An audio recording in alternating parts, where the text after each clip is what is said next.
Hey, this is Jacob Eben. Thanks for tuning in. Over the past 2 weeks, I've been either preoccupied with or gone on a trip for the observance of Shavuot and for meeting with some of the people from our community, the community that we have been working on through both the website, b'naimoshe.com, and also the regular Shabbat Zoom meetings that we have been doing to discuss the regular portion and also topics which are on our minds or that we are trying to resolve as a community. And in the process of developing that community, we had a get-together for Shavuot, and so I've been preoccupied with that, but now I'm back and I'm getting back into the groove for producing more content. And in the near future, I have a few interviews/discussions with some friends through the community, along with some other videos of interest which are in the works. And this week, I wanted to talk about 2 mistakes that I have made in seeking truth or in discussing the truth or defending the truth. In some of my past few videos, I've talked about this distinction, and this is a distinction that will come up in some of those future videos I mentioned, and that is a distinction that has started to crystallize for me more recently, just over the past few years, and that's the difference between seeking the truth and defending the truth. Back around 2006, 2007, whenever I first started recognizing that the Torah is truth, that Elohim wants us to follow his Torah, to do his commands, that doing his commands is what is good and right in his eyes. Whenever I was recognizing that, my inclination was to talk to the people around me about these things. And a lot of the people who were around me at that time were Christian, and as you might guess, most of the response tended to be not too favorable. There were some people that were curious and did listen.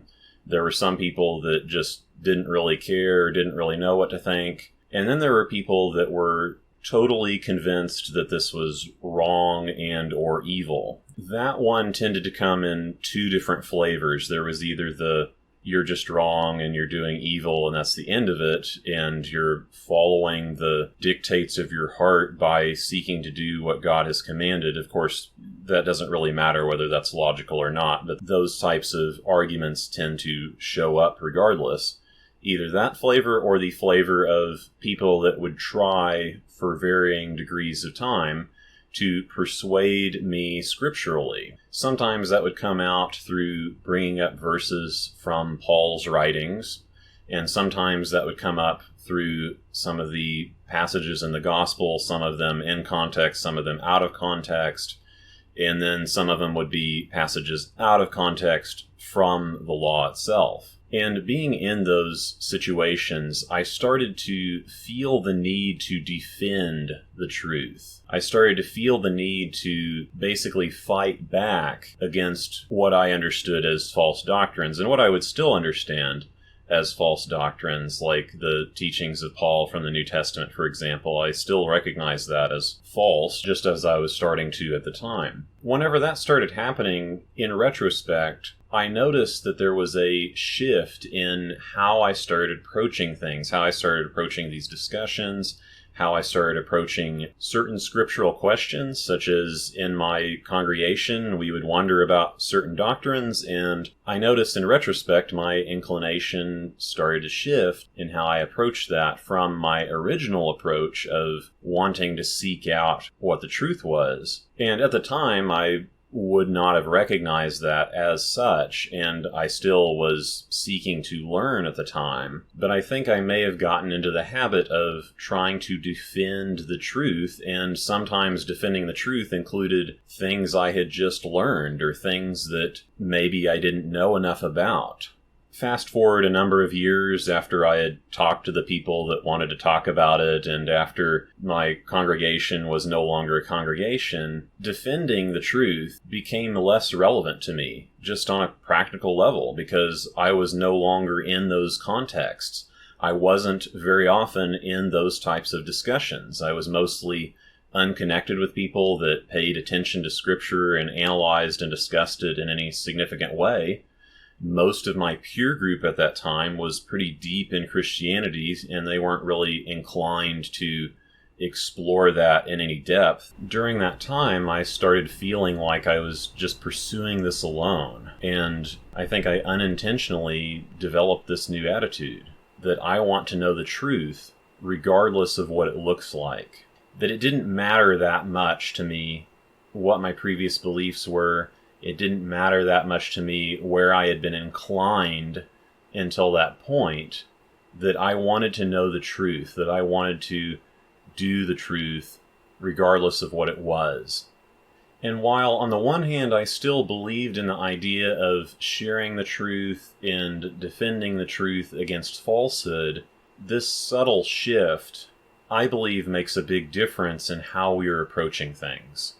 This idea of seeking truth, regardless of the form of it, seeking the truth, I think it's a natural extension of that desire, the desire that I've also heard other people talking about recently, the desire to serve Elohim, to seek his truth, acknowledging that in the past we have not always known that truth, and maybe we will learn that there are other things which we assume to be true, which we're going to have to learn the real truth about. And I want to be clear that this is one of those subjects which might be easy to idealize, but is hard to implement in reality.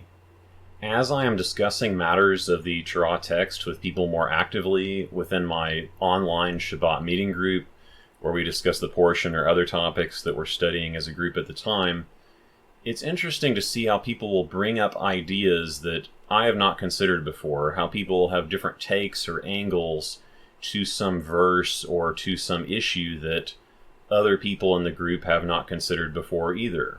Bringing in more minds on an issue, more ways of thinking about an issue, that's automatically going to generate more ideas. That doesn't mean that all of them are equally valid, because there is one true interpretation, there is one true truth.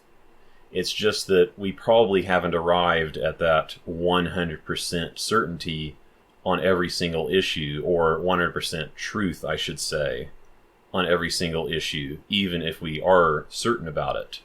Having that additional input in a community context can sometimes help, assuming that we are all seeking the truth, assuming we're willing to test those ideas, and assuming that it's not just about talking about beliefs, that it's about talking about the text. With regard to putting this seeking the truth in practice, I know for me that it continues to be a process, because it's really just an ideal in some way.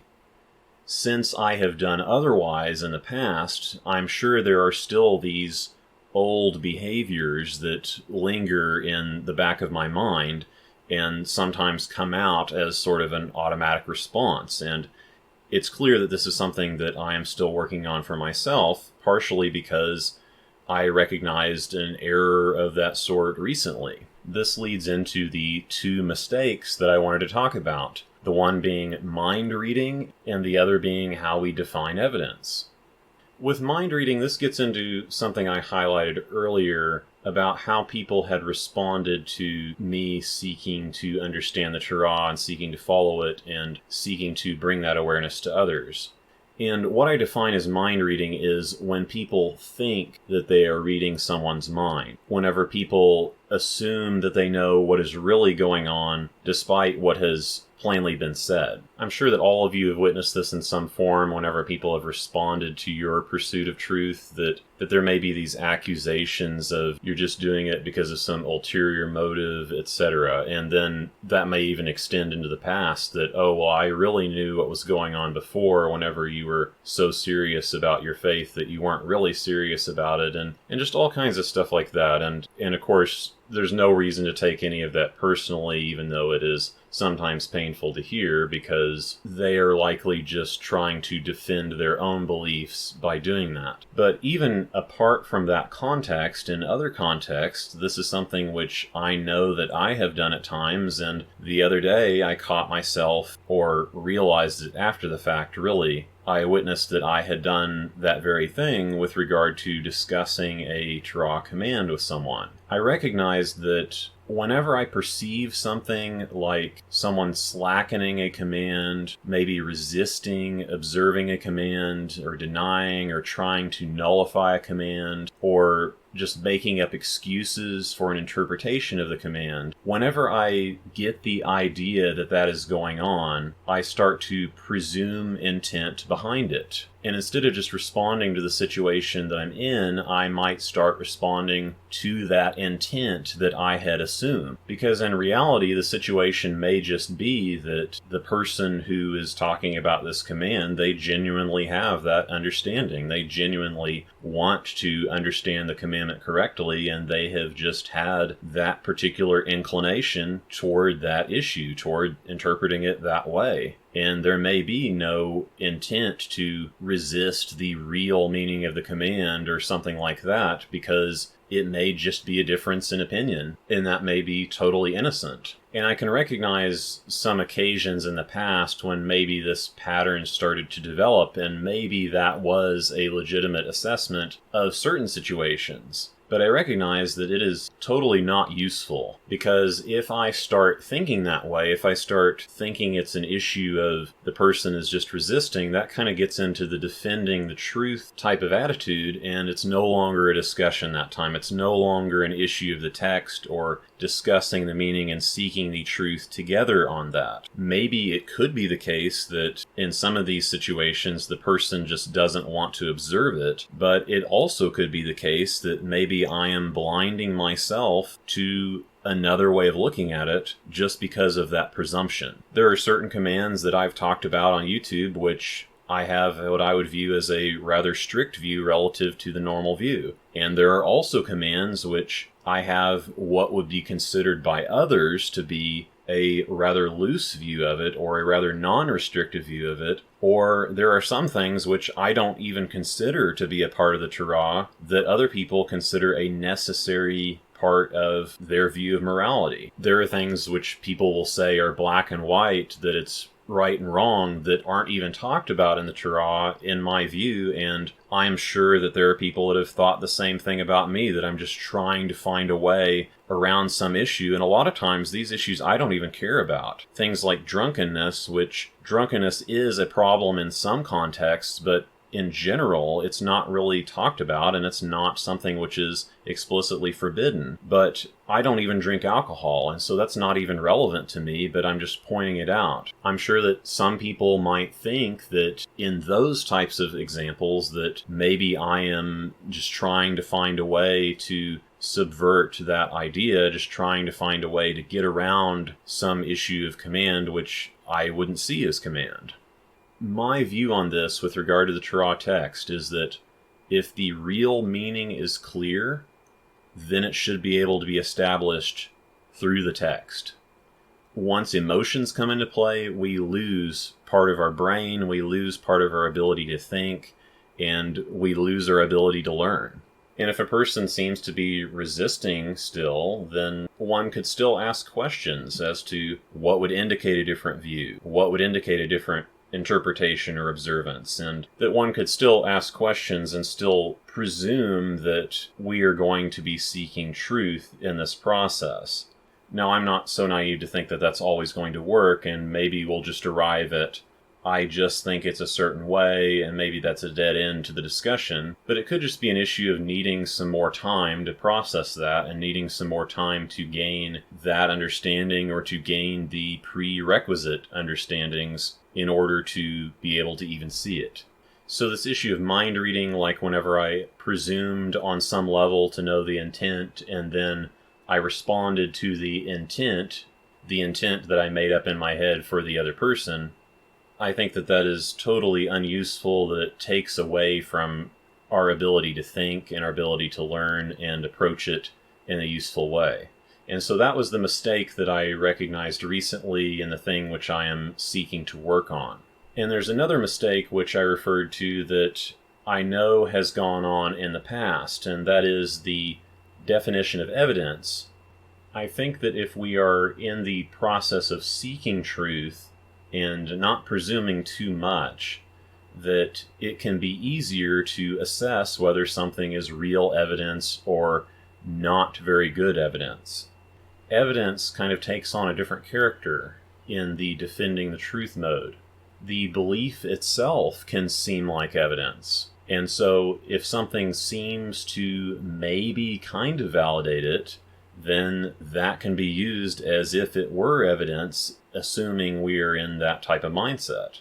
Even if, maybe if we didn't believe that already, we would not see it as evidence. And so one thing that we've been doing in our group is really trying to nail down certain issues. And in some ways, it kind of gets frustrating not having agreement. But in other ways, I recognize that being challenged on a particular view and being challenged to support that view can be useful because it can require us to reassess what we consider evidence.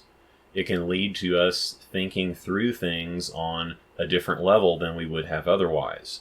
Whenever I was researching an issue regarding the calendar earlier, whenever I was researching into some other Semitic languages and some ancient writing that might relate to the issue, I found a reconstructed tablet that I wanted to use as evidence for a particular view, but the word that I wanted to use from it, the word that I thought would support my current view on this issue, was actually partially damaged. The inscription in the text was damaged, and so it wasn't 100% clear that this was the word that it needed to be in order to serve as evidence. And I noticed in the back of my mind that there was this kind of inclination that, is this evidence or not? And I recognized that this is not evidence without having something else to corroborate it. So how we define evidence is likely connected with how we are approaching this. If we're approaching it from seeking truth, or if we're approaching it from defending the truth, or maybe with the evidence supporting the truth. If the truth is presupposed, then we're likely only to see validation for our beliefs. We're not likely to learn something that might be more true than what we had previously thought.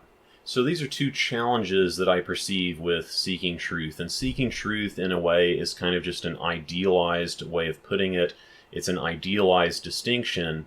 But I think it is useful to pursue. I think it is useful to seek to set our mind and set our thinking in that direction, to focus on that way of thinking rather than the focus of defending it.